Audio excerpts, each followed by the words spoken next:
Hiya, I'm Jasper, and welcome to your video review for Mission Impossible Dead Reckoning Part 1. So, as always, I'm going to give you the good, the bad, and the furry. To start with the furry, there isn't any. Moving on to the good and the bad. And I want to start off with the good, is that in the title of this movie, it is Mission Impossible Dead Reckoning Part 1. So they tell you right in the title that this is Part 1. And I bring this up because 2023 seems to be the year of part ones, but this is the first one that has actually told you straight up right in the title that, hey, this is part one. Because you know what didn't do that? Spider-Man Into the Spiderverse. Yeah, didn't mention that was just going to be part one that solves fucking nothing. You know what else didn't do that? Fast and Furious 10, part one. Didn't tell you that. And didn't solve a goddamn thing. So now we have this one that I feel like solves more things than the other two that we're halfway through. And yeah, and then also I'm just going to throw in there because I think the part two is coming out this year, but Dune, a couple of years ago, did a part one on us and didn't tell us. So yeah, thank you for including that in the title. I think that's important. So, this is a Tom Cruise movie, which means he's going to run, he's going to be on a motorcycle, he's going to be a badass action hero, and he's going to be amazing and just be committed the whole way through. And yeah, so that's what this movie is. It's, if you've liked the rest of the Mission Impossibles, especially the last few as the years have gone on, like they've, I think, really refined their pacing and their style, and they continue that trend. So it's got Tom Cruise, they introduce Haley Atwell, they have Ving Rhames and Simon Pegg again, and I want to say, and I didn't rewatch the other Mission Impossibles before this. Maybe I should have, but I vaguely recall Jeremy Renner's character having an out and like getting out because I feel like a few movies ago they introduced him to maybe replace Tom Cruise, much like they did with the Bourne Legacy. And then Tom Cruise, I feel like, was like, you know what? Actually, I really like this series. I'm going to keep doing this. So sorry, we're going to figure out a way to write you off and have a happy ending for you. So I feel like that's what happened with this character. I just want to let you know he doesn't come back in this one, and you don't miss him. They're not like, oh, if only Jeremy Renner's character was here. It was fine. So the thing is, much of the last, I think, two were about Rebecca Ferguson's character. So Elise, I think, is her character's name. So a lot of it was about her, like figuring out who she was she good or bad, chased after her. Like they had a connection, they had a love story, they had a thing. Like they made it about them too. And in this one, I don't know, like it honestly, it kind of felt like maybe Rebecca Ferguson just wanted out of the series. Like I don't know if she didn't like the environment. I don't know if she was just really paranoid about COVID because that's when this was filming, or if she just didn't like Tom Cruise for some reason that developed, or just what. But it felt like to me that they still wanted all of her characters' kind of antics, but that she didn't want to be in there anymore. And so they had to write a way to deal with her not wanting to be in the movie all that much, because she has very few lines and very little participation. Like, it's Tom Cruise, so when he's in it with her, but I don't know. And I have heard nothing in the rumor mill that at least that I have seen, or any, like, it wasn't in the IMDb trivia, so like I'm just kind of theorizing here, but that was kind of the impression that I got from how much the other movies were about her. And then they introduced Haley Atwell, who is another like brown-haired female character person, and then you had her character, who's a brown-haired female person who like both had interesting and flighty, like running away from Tom Cruise skills. Like I don't know, that's where I'm at. But hopefully I'm wrong. But whatever.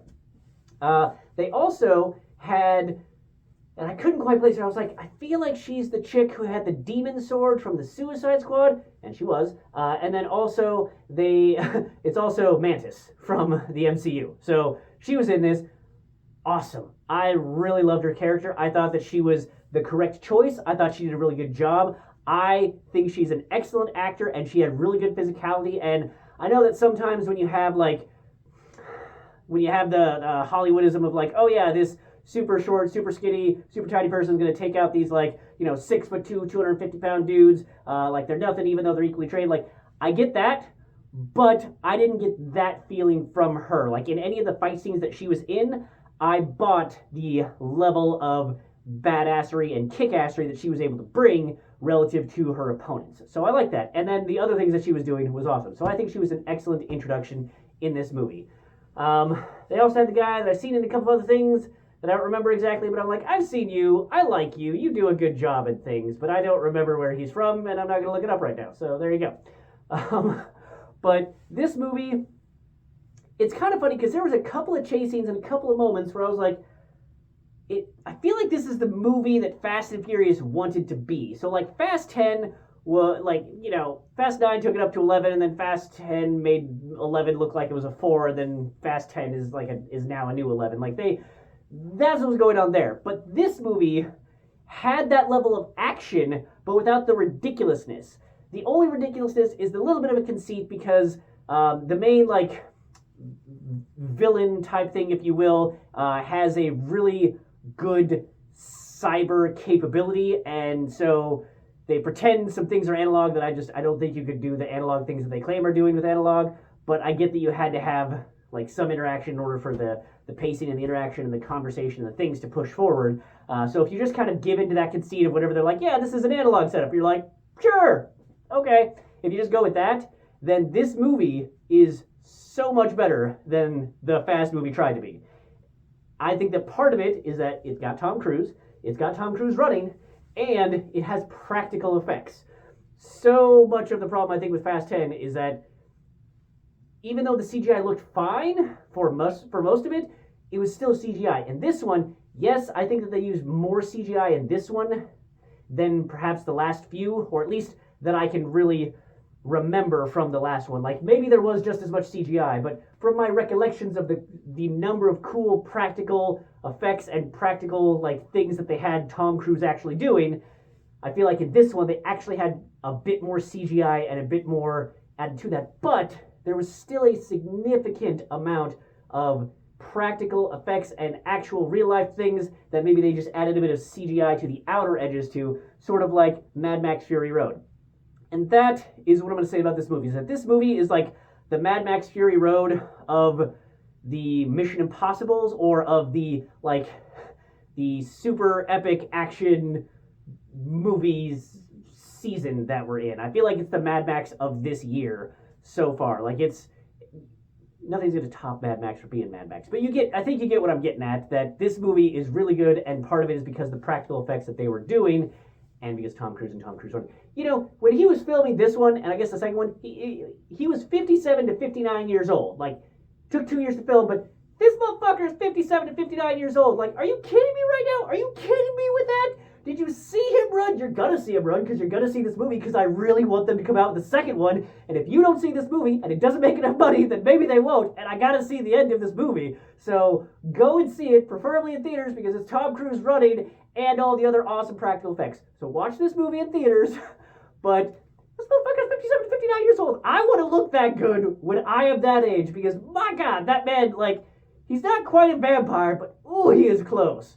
Oh, and just props to him, his trainer, his nutritionist, his workouts, his dedication to his fitness. Good for him and whatever his support crew is, because he deserves all of the praise for keeping that level of ability. He's still got that run. He's still got that run. It's so good. But yeah, the storyline, it's good enough if you like the last couple of Mission Impossibles and the pacing that they had, just go along for the ride sort of feel to it. This one has that same feel to it, that same aspect to it, but a fun time. I like Ving Rhames in this. He does a good job as always. Simon Pegg, also good. And I don't really ever have anything negative to say about Simon Pegg. Come on, who does? So this movie is just a real fun time throughout, and I highly recommend it. Definitely 2 thumbs up. Go and see it now in theaters, even though it's only part 1.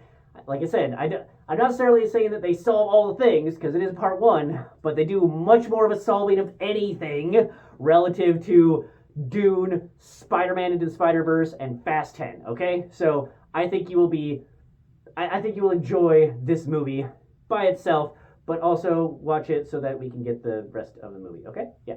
So that's all I have for this one. Thanks for coming. Thanks for watching. Hope to see you at the next one. Bye.